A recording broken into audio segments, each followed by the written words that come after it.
and welcome back to the Climate Confusion Station. Today's topic is climate disinformation. I'm Spencer. And I'm Maya. Forrest. And I'm Linda. And I'm Andrew, and we're your hosts today. Climate disinformation by supporting media literacy. Climate disinformation, according to Stephen Lewandowski, is the intentional spread of false information about climate change and climate action. It can take many forms, including outright denial, conspiracy theories, climate scams and hoaxes, cherry picking, and false solutions. As Stephen says, disinformation does not erupt spontaneously. It is actively disseminated. Stick around and learn how to spot the lies and protect yourself from becoming a victim of the climate confusion machine. Climate disinformation by supporting media literacy. Alright, so we know climate disinformation exists, but why does it matter? I mean, I've got bills to pay and a cat to feed. What's the big deal? That's a great question, Forrest. Climate change is one of the most urgent challenges we face today. Rising global temperatures, melting ice caps, sea level rise, and extreme weather events are all proven outcomes of human activity. When paired with disinformation, it actively sabotages progress of one of the biggest crises we've ever faced. Wow, Linda, you really painted a picture there. So how do we fix it? Is there a magic button I can press to stop all this madness? Not quite, Forrest. The first step is understanding. Understanding the science of climate change and its history is vital. It helps us fight disinformation and focus on real, effective solutions instead of getting sidetracked by lies or fake fixes. So basically, climate disinformation is a double-edged sword. Not only spreads confusion, but also stalls the progress we desperately need to address climate change. Exactly. Yikes. I'm convinced. Let's tackle this problem like my cat tackles my laptop keyboard, with determination and maybe a little chaos. That's the spirit. Climate disinformation by supporting media literacy. Let's talk about the big picture. Who's fueling climate disinformation and why is it so hard to stop? Please tell me it's not aliens. Nope, but fossil fuel companies like ExxonMobil have spent decades funding studies to downplay their role in climate change. Groups like the Global Climate Coalition pushed out to protect profits. And they also lobby to block climate policies. Classic deny and deflect. It doesn't just stop there. In the U.S., many states are enacting laws that promote censorship. This is especially true in Florida. So this helps spread disinformation that deepens political divides because people are exposed to completely different realities, and Florida schools are making it worse with policies backed by the conservative leadership, right? Exactly, and while political elites and fossil fuel companies profit because of that, communities in the global south and indigenous peoples bear the brunt of this harm. Oh, and social media? Algorithms amplify polarizing content, keeping people scrolling and misinformation spreading. The real kicker? Even well-meaning efforts to fight disinformation like fact-checking and media literacy programs struggle to keep up with the speed and scale of the internet. Breaking news! Oil companies claim CO2 is just plant food. What's next, Maya? We fight back with the truth. Let's dive into the plan. Climate disinformation by supporting media literacy. To better understand our engagement strategy, we're guided by the United Nations Sustainable Development Goals. First, we have peace, justice, and strong institutions. This goal promotes transparent, accountable institutions and fosters trust in public and private sectors. It also encourages ethical rule of law and practices which help combat disinformation. Next is quality education, which emphasizes inclusive and equitable education for all. It promotes media literacy, critical thinking skills, and empowers individuals to recognize and counter disinformation. Then there's climate action, focused on combating climate change and its impacts. Ensuring accurate climate information in media and combating disinformation are essential for progress. Finally, Partnerships for the Goals highlights the importance of collaboration. Working with media, NGOs, and universities to share resources strengthens global efforts to combat disinformation and climate change. Climate disinformation by supporting media literacy.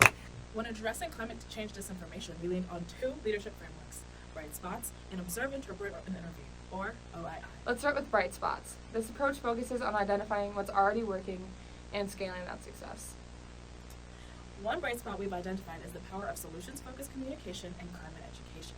Empowering and educating people not only inspires action, but also builds trust. By highlighting and expanding these strengths, we create an optimistic, impactful strategy to counter disinformation. The second framework, Observe, Interpret, and Intervene, developed by Highsmith, Linsky, and Brasho, is a systematic three-step process. For example, we observe that local journalism tends to be more trusted than national news. One interpretation is that local issues are less polarizing. Another is that local journalists better understand and connect with their communities. From these interpretations, we determine an intervention. Amplify the voices of local journalists. Doing so strengthens community trust and provides accurate, localized reporting to combat disinformation. By combining Bright Spots and OII, we create a leadership strategy that's empowering, systematic, and intentional. Exactly. These frameworks help us identify proven solutions, interpret their success, and scale them with targeted interventions, all while keeping communities at the heart of the process. Together, they allow us to address climate disinformation effectively and empower communities to build trust, take action, and drive meaningful change. Climate disinformation by supporting media literacy. To combat climate change disinformation, we propose a community-based workshop focusing on media literacy and journalistic integrity. This workshop will equip community members and journalists with the tools to discern facts from fiction in the media. By involving local partnerships, grants, and nonprofit sponsors, we can make these workshops accessible to everyone, especially in places like Florida. That's right, Spencer. These workshops will create a two-way street of learning, and journalists will learn how to build trust in their reporting, while communities will gain skills to critically analyze and engage with media. It isn't just about spotting fake news. It's about empowering people to engage with media critically, understand its impact, and take action. Of course, we'll make these workshops engaging with group discussions, hands-on exercises, and yes, snacks. Because who doesn't love snacks? Climate disinformation by supporting media literacy. That's why this workshop. Pew Research Centers show that building trust in media improves ethical practices like transparency and accountability. It's crucial in today's fast-paced, information-heavy world. Exactly, Forrest. This workshop will encourage critical media engagement and foster partnerships between local media, universities, and nonprofits. We also drew inspiration from Scandinavian models of media accountability, which emphasizes practice like this, this, this, and this. While we'll adapt these ideas to fit our local context, the core goal remains the same: fostering trust through ethical standards and collaboration. Funding for this initiative will come from this, and this. Journalists and media professionals will play a central role in these workshops, ensuring both perspectives are heard, bridging the gap between skepticism and journalistic accountability. Climate disinformation by supporting media literacy.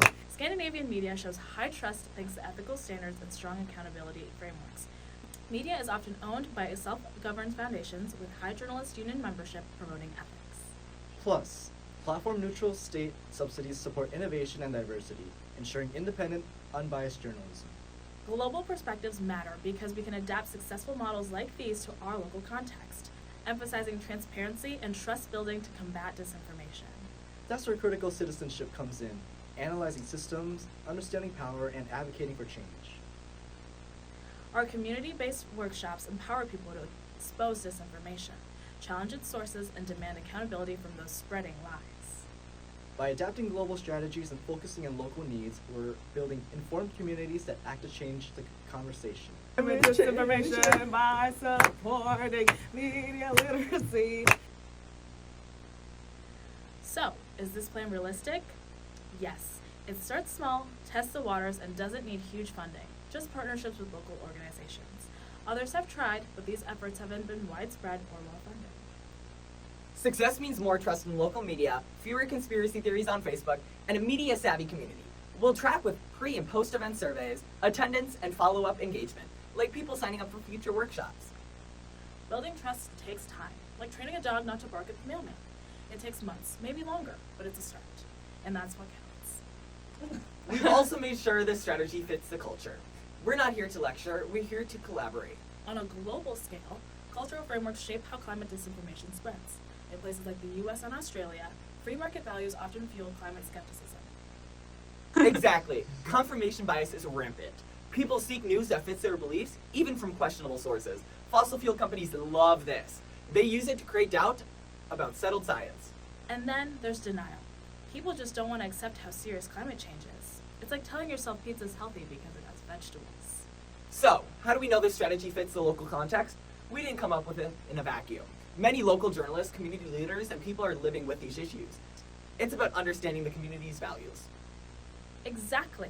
We're avoiding the savior mentality. This is about collaboration. Remember Ubuntu. I am because we are. The community leads, we support. Local stakeholders are key. Media organizations, schools, and nonprofits. They're invested in this. We're asking them to take ownership, not just show up for a free lunch. It's a team effort. And how do we reach them? Through community groups, schools, social media, and word of mouth. It's like a potluck. You invite everyone, and they bring something valuable to the table. If we do this right, we'll see a ripple effect. People will start questioning their sources, engaging more critically, and calling out misinformation, like spotting a bad plot twist in a movie. No more sharing posts about CO2 being plant food. If we can stop that, we'll call it mission accomplished. Disinformation by supporting media literacy. So here's the deal. Climate change disinformation is real, and it's a problem that affects all of us. From polarized media landscapes to the government narratives that push the wrong message, people are getting misled often. But there's a bright side too. Through partnerships with trusted local journalism and community-driven initiatives, we can rebuild that lost trust. But here's the good news. We can do something about it. By fostering media literacy and encouraging journalistic integrity, we can rebuild trust and empower communities to take control of the narrative. It's not about preaching. It's about collaborating, learning, and acting together. Small-scale actions can start a ripple effect, empowering locals to challenge misinformation effectively. You don't need to wait for a magic solution. This workshop is a practical start, a way for local communities, journalists, and organizations to work side by side to fight disinformation and start making a real difference. We're using a systematic approach, observing, interpreting, and intervening where it matters most. So let's get started. Fighting disinformation isn't just about correcting the record, it's about creating a future of truth, trust, and action are the foundation of conversations that matter most. By leveraging local resources, media, and initiatives, we can create lasting change. So in the end, let's take action. Together. Share, engage, and be part of change. Combat climate disinformation by supporting media literacy, strengthening critical citizenship, and building shared ownership for the long haul. It's not a hoax, it's real. Climate change, climate change. We need to let the people stop spreading misinformation. Climate change, climate change. We gotta let the people know. Let the people know. We need to let the people know about climate change.